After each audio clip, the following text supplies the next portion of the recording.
This is part 5 of a 5-part series regarding 13th, a documentary regarding mass incarceration in the United States. If you are not black or brown, or have not committed a crime, you might not think that this issue affects you. But it affects everyone, our entire society, and you should care for multiple reasons. We'll take a look at some of these reasons why in this episode.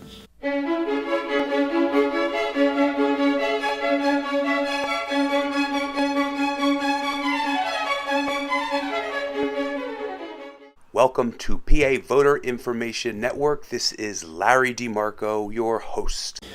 The 13th Amendment explores the problems of mass incarceration. But why should you care if you've never been incarcerated, are well educated, and have all your needs met? Why should I care about those people who are incarcerated? Yeah, people say they cry when they watch it. Yeah. People become very emotional. I think the place that you enter it is from your base of knowledge and how much you know, Yeah. how much you didn't know, how much you maybe had a feeling about that you ignored. And also realizing how much you didn't care before. I've talked to a lot of people who never even thought about it. Right. Never thought about it. Don't have to think about it. Yeah, because they don't have to think about But it. if we're forward-thinking people, if we're members of the world in a way that we believe in justice and dignity, then you have to. If the government and the media can turn on one ethnicity or any small segment of the population, it can turn on anyone. In the mid-1940s, the United States War Department issued an educational video teaching everyone in America not to turn on any minority group. And some of the things I see in this country of ours make my blood boil. I see people with foreign accents making all the money. I see Negroes holding jobs that belong to me and you. Now I ask you, if we allow this thing to go on, what's going to become of us real Americans? I've heard this kind of talk before, but I never expected to hear it in America. This fellow seems to know what he's talking about. Yes, he knows all right. What's the answer? What are we real Americans going to do about it? You'll find it right here in this little pamphlet. The truth about Negroes and foreigners. The truth about the Catholic Church. Now, friends, these books are free. Paid for by real Americans who want others to know the truth. Excuse me, young man, but are you actually going to read that stuff? Sure, why not? You heard what he said, didn't you? Yes, I heard. But do you believe in that kind of talk? I don't know, makes pretty good sense to me. I'm speaking to you as an American.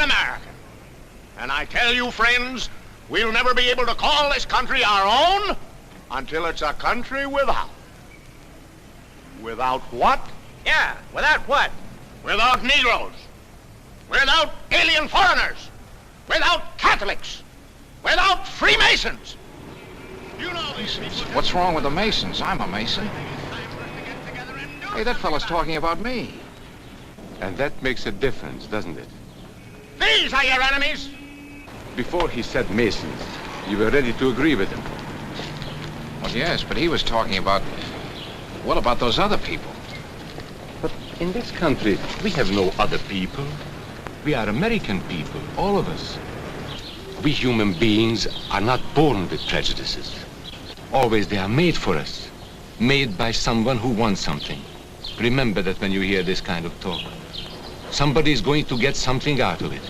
And it isn't going to be you. A lesson or purpose of a documentary, 13th, is to issue a warning to America's society.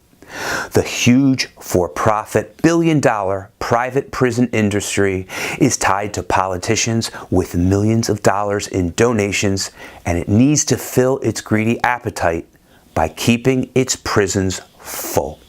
Well, there's only so many black and brown people. So after that, they have to keep the prisons filled. So who do they go after?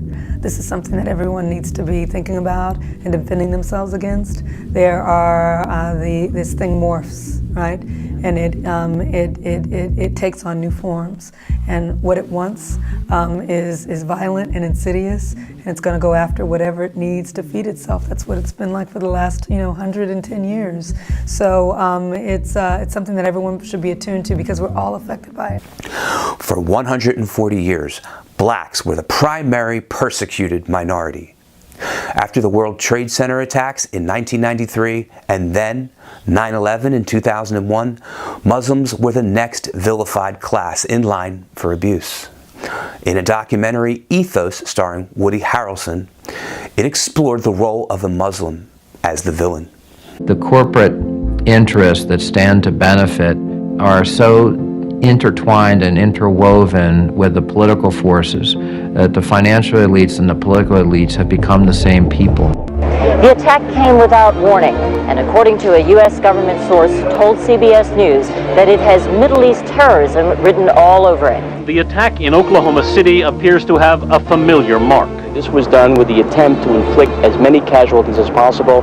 That is a Middle Eastern trait. The fact that it was such a powerful bomb in Oklahoma City immediately drew investigators to consider deadly parallels that all have roots in the Middle East. ABC News has learned that the FBI has asked the U.S. military to provide up to 10 Arabic speakers to help in the investigation. The so-called independent media in a liberal society like this, in effect, are so lazy and are controlled by interests that are commercial and political at the same time that there is no investigative reporting. It's just basically repeating the line of the government. Only 8 days ago, I concluded a broadcast on the World Trade Center bombing by telling you what senior U.S. law enforcement officials were telling us, that the threat of Muslim extremists operating within the United States is an ongoing danger, something we'll have to live with from now on. And repeating the lines of the people who have the most influence, for whom Islam is a useful foreign demon to turn attention away from the inequities and problems in our own society. So, as a result, the human side of the Islamic and especially Arabic world are rarely to be found. And the net result is this vacancy on the one hand, and these easy, almost automatic images of terror and violence. The situation in the popular media is basically that Muslims are really two things. One, they're villains of one sort, villains and fanatics. And B, many films end up with huge numbers of bodies, Muslim bodies, strewn all over the place, the result of Arnold Schwarzenegger or Demi Moore, Chuck Norris. Lots of films about guerrillas going in to kill Muslim terrorists. So the idea of Islam is something that to be stamped out. It's easy to attract attention, and certainly the media's attention, for some of the political reasons that are obvious. I mean, to discredit the Arabs, to make them seem like a threat to the West, to keep the idea around at the end of the Cold War that, you know, there are foreign devils. Otherwise, what are we doing with this gigantic military? Donald Trump expanded society's villains from blacks, then to Muslims and Latinos from South and Central America. He frequently vilifies Muslims as terrorists and Latinos as criminals. Prior to the midterm elections, he politicized a caravan originating from Guatemala and forwarded a racist video on Twitter to inspire fear as a get-out-the-vote method. Ladies and gentlemen of the jury, please step out of the hallway. If I'm dead, so if I can break out soon, and I'll kill more. See, the only thing if I can regret is if I can kill two. I wish if I can kill more of those motherfuckers. I'll kill more cops soon.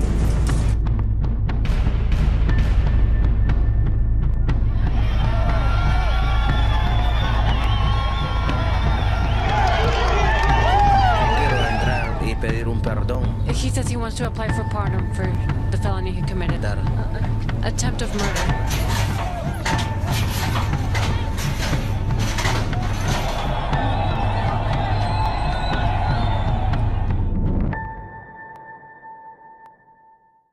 Malkia Cyril of the Center for Media Justice and Kevin Gannon of Grandview University discussed the need to break the dependency of white supremacy, because when all of us are equal, we are stronger as a society. On a much deeper level, you know, we are all interconnected in society, and our society rises or falls by the health of its institutions, and our institutions are profoundly unhealthy right now. Race and injustice are the structure that has been built up in our country since our country's beginnings, and that implicates all of us. So I think being able to say, well, this is an issue that doesn't affect me, that's a profound lack of empathy. And we survive as a society if we're able to empathize with one another. And also, to be real, like in a prison, both the prisoner and the guard is trapped in that prison together. In a racial dynamic of white supremacy, both white people and people of color are trapped by that relationship. We all want to be free. Not only black lives, not only brown lives, but all of us want to be free. And the only way to be free is to make Black Lives Matter right now and to get off of the dependency on white supremacy. And the white community, I mean, that's kind of the elephant in the room sometimes is, well, what should white people do? Well, you know, it is not the job of those being oppressed to fix the oppression. You know, so what we need to realize is the white community, for lack of a better term, is that we are implicated in this system. We are responsible for the way the structures have evolved, and we have work to do. Just as the U.S. War Department explained in the 1940s, you don't need to be black, Muslim, Hispanic, Catholic, a Mason, or any small group to be harmed. When any individual minority groups are victimized and sacrificed to the hungry appetite of the powerful and greedy, all of us in society are weakened. I hope you've enjoyed this 5-part series. If you liked it, watch the 13th on Netflix and subscribe to PA Voter Information Network so you can see other great videos. I'm signing off. Tune in next time. Bye for now.